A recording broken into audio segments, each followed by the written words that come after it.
romã tem uma longa e importante história dentro dos textos judaicos e faz parte também de uma importante simbologia, principalmente na festa de Rosh Hashanah. Esse fruto tem uma riqueza artística, literária, na tradição judaica e até dentro do misticismo judaico, né? Ela é mencionada várias vezes, tanto na Bíblia hebraica quanto no Talmud. E mesmo que ela seja uma fruta deliciosa e a gente coma ela em várias épocas do ano, nessa época especificamente ela tem uma importância muito rica, né? Ela é usada para simbolizar as mitzvot da Torá, né? Ela é usada como símbolo de parnassá, de prosperidade, de fartura, de fertilidade e também de boa sorte.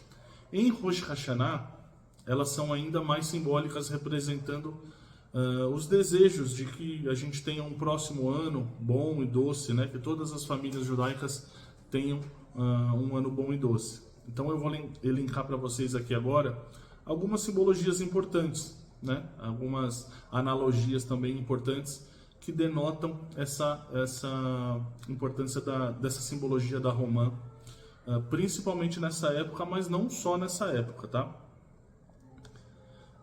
Vamos lá. A primeira simbologia é de que as romãs, elas fazem parte do grupo das 7 espécies pelas quais Eretz Israel é louvada, né?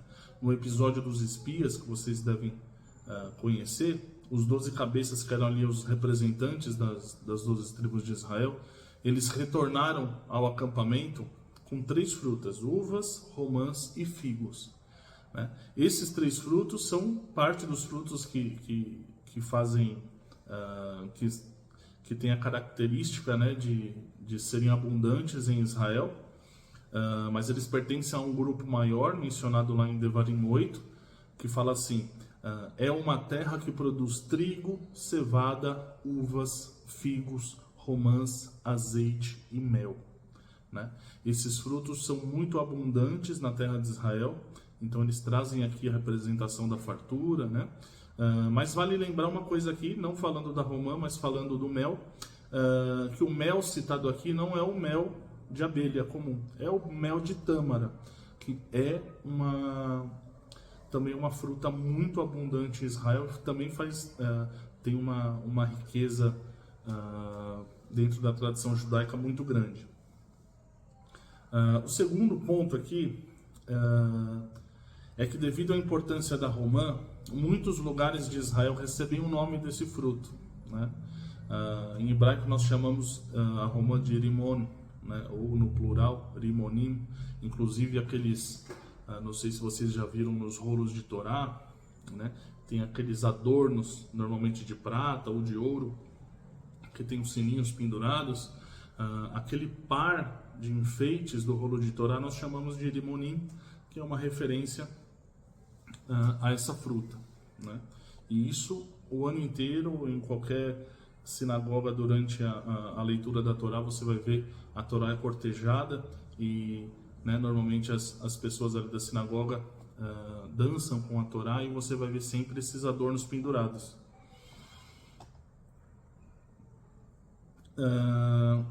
Mas o que eu ia dizer aqui, nessa segunda simbologia, é que a importância da romã é tão grande em Israel que vários locais em Israel recebem o nome de Rimon, né? A gente conhece no sul de Israel, tem uma reserva natural que chama En Rimon, né? No centro de Israel tem um mochado que chama Gat Rimon. Existe também um kibbutz na região da Galileia que chama Beit Rimon.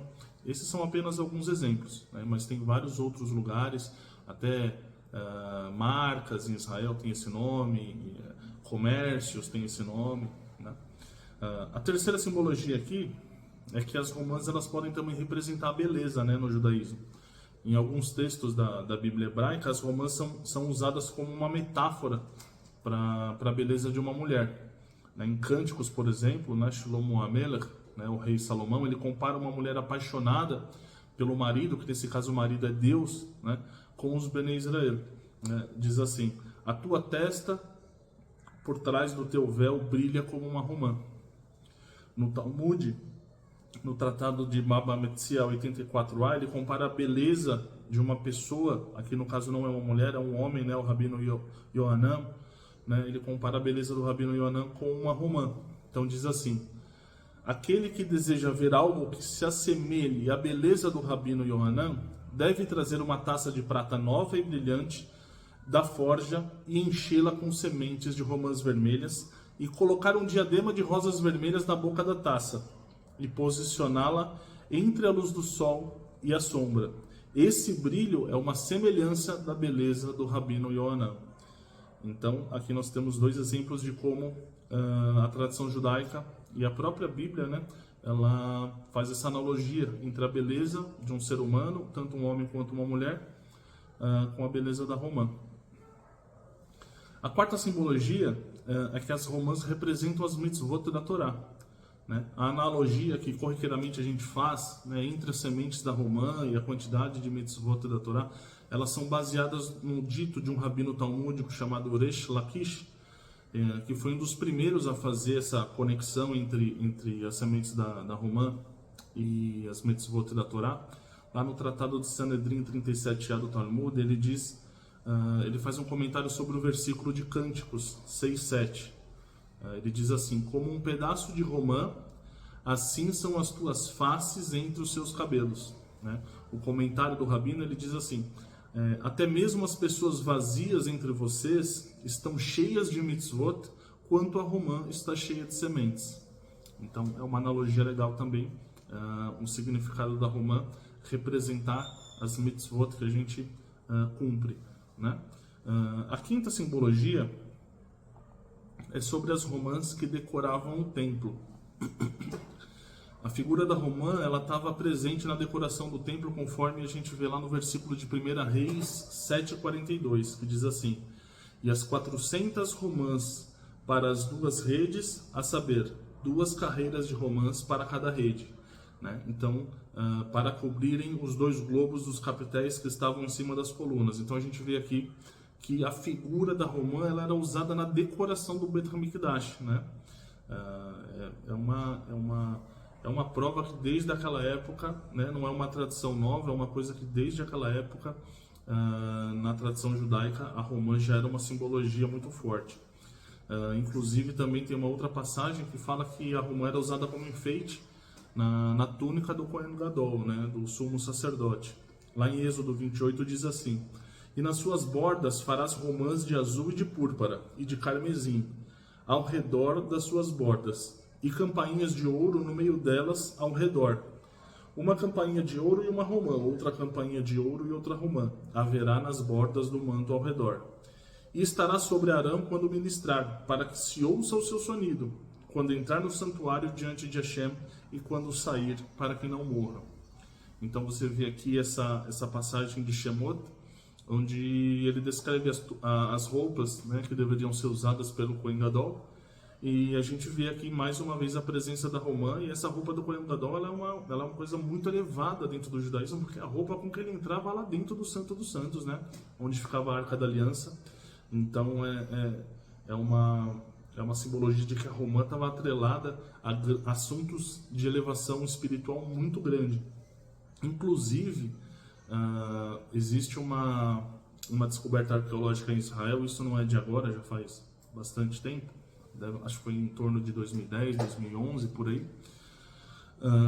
Arqueólogos encontraram dentro de uma cisterna em Jerusalém um sino que provavelmente pertencia à roupa do sumo sacerdote, né, esse sino. Inclusive existia uma discussão rabínica, até na Mishnah tem isso, para saber se na roupa do sacerdote, né, porque de repente o texto da Torá ali ele não se faz tão claro se era um sino, uma romã, um sino, outra romã, ou se era um sino, né, um sino, e dentro do sino, o badalo do sino, se ele era em formato de romã, né?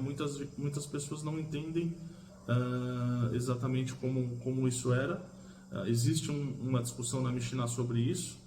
Esse que eles encontraram era o formato, o sino era o formato de uma romã, né? O badalinho do sino, né? Então, assim, provavelmente essa discussão ela ainda continue, porque ninguém tem certeza se esse sino era realmente das roupas do sumo sacerdote ou se era um sino de enfeite de alguma outra coisa, mas essa descoberta mesmo assim ela é muito importante, né? Porque é um artefato aí de mais de 3.000 anos atrás, né? Uma sexta simbologia aqui que a gente traz é sobre o melaço da romã, que era um alimento muito básico na cultura judaica, né? Há muito tempo os judeus valorizaram as várias formas de se consumir romã, seja se alimentando do fruto fresco ou fazendo xaropes, melaços. Inclusive hoje em dia um dos grandes atrativos do mercado de rua em Israel, né? A gente tem lá uma Ani Yehuda em Jerusalém, a gente tem também o Shuk HaCarmel em Tel Aviv. Se qualquer um desses que você for, você vai ver lá lojinhas, barraquinhas, vendas, né, com aquela máquina de amassar romã, onde sai o suco dela ali. Isso é assim, para o turista, isso daí é uma coisa maravilhosa. A gente não tem isso em outros lugares do mundo, acredito eu, né? Aqui no Brasil eu nunca vi. Temos romãs, mas não temos essa prática de fazer o suco dessa maneira.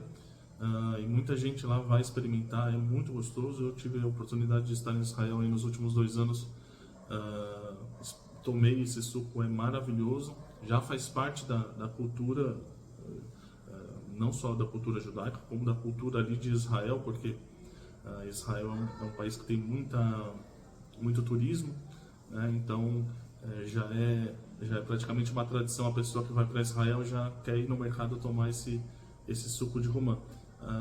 Então, como eu estava dizendo aqui, o melaço da romã, ele é um alimento muito presente na culinária judaica, né? Se você pegar livros de receitas, não receitas modernas, mas receitas mais antigas, você vai ver que o melaço de romã ele estava bem presente nessa cultura. Outra coisa legal de se falar, que não digo nem como uma simbologia, mas é um ponto importante, é uma coisa bacana de se dizer, que é sobre a cidade de Romã, na Espanha, né? Não existe uma cidade chamada Romã na Espanha, né? Mas para vocês entenderem, quando os judeus começaram a se espalhar pelo mundo, eles frequentemente levavam as sementes de romã com eles, né? Sementes de romã que, se possível, né, melhor ainda se fossem sementes de romãs provenientes de Israel, para eles terem sempre essa conexão com a terra natal, né, e para que eles pudessem ter algo que relembrasse eles de onde eles vieram, né, para que a conexão do judeu com a Eretz Israel não se perdesse nunca. Então era uma tradição que eles plantavam sempre nos quintais das suas casas, né, uma árvore de romã. Então aí houve um grupo que se estabeleceu ali no sul da Espanha, e apesar de a gente não saber qual foi o nome que eles deram para essa cidade na época, mas a gente sabe que posteriormente, depois de muitos anos, os mouros invadiram a Península Ibérica em 771, depois da era cristã. Eles chegaram nessa cidade, era uma cidade judaica, né? Era uma cidade judaica. Muitos ali dos habitantes tinham essa prerrogativa, tinham essa tradição, né, de criar pés de romãs nos seus quintais. E aí eles viram esse monte de romãzeiras nas casas desses judeus, né, os mouros, e eles acabaram dando um nome árabe, né, aquele assentamento que era um assentamento de judeus, mas os árabes ali estavam dominando aquela região. Desculpa. Eles deram um nome árabe que significava realmente a romã, né? Que chamava Garnata al-Yahud, ou seja, romãs dos judeus, né? Esse nome acabou pegando, né? Só que com o tempo acabou evoluindo e evoluiu para Granada, né? Porque Garnata al-Yahud mudou para Granada. Então é uma cidade que tem uma raiz judaica, né? Esse nome tem uma razão de ser em função das romãs dos judeus, né? E essa cidade existe até hoje, né, no sul da Espanha, né? É uma cidade grande, relativamente, né, uma cidade grande, mas não se tem mais essa presença judaica tão forte. Tá? Então vamos para a oitava simbologia, né? Essa daqui é interessante também, né? Durante o período dos Hashmonaim, né? Também conhecido por muitos aí como Macabeus, as moedas de Israel elas tinham 3 romãs cunhadas, né? E agora, nos tempos mais modernos, né? Não especificamente tão próximo, mas ali já na época em que Israel se tornou o novo Estado de Israel, né? Esse Estado moderno de Israel, entre 1952 e 1980, eles criaram uma moeda de 1 lira, né? Nessa época ainda não era o shekel israelense, né? Ainda era a moeda era a lira, e essa moeda de 1 lira ela também tinha uma romã. Então você vê que lá desde a época dos Hashmonaim até agora ainda a romã também bem presente nessa tradição. Em Rosh Hashanah, né? Isso aqui eu vou entrar agora já no assunto da nona simbologia e a última, né? Em Rosh Hashanah, além de a gente estar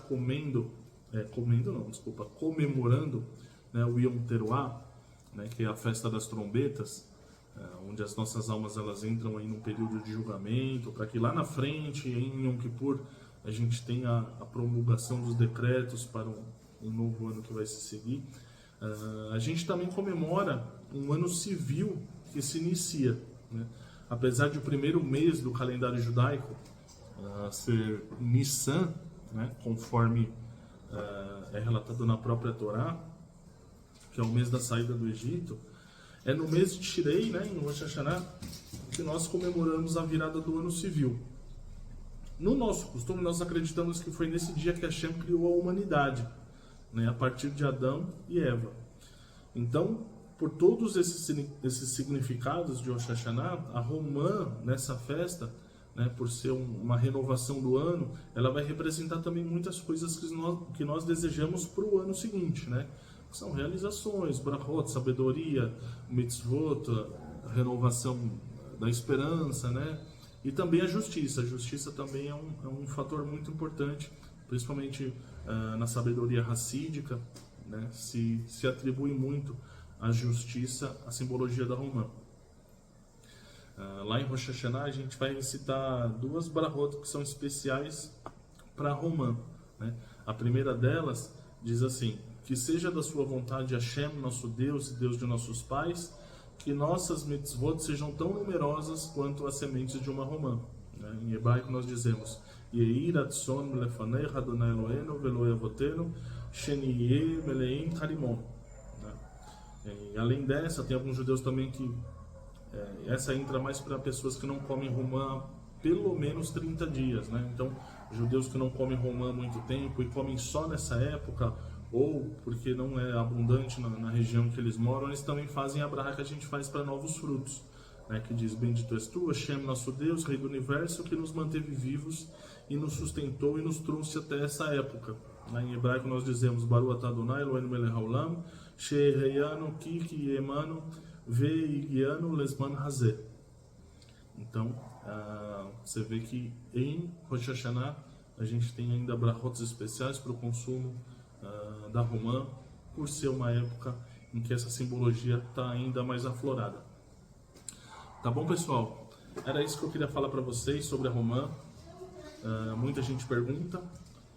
Nós temos na loja alguns elementos que trazem a romã como adorno, como simbologia, e é um assunto que nessa época está bem em evidência, então quis trazer para vocês aqui esses esclarecimentos.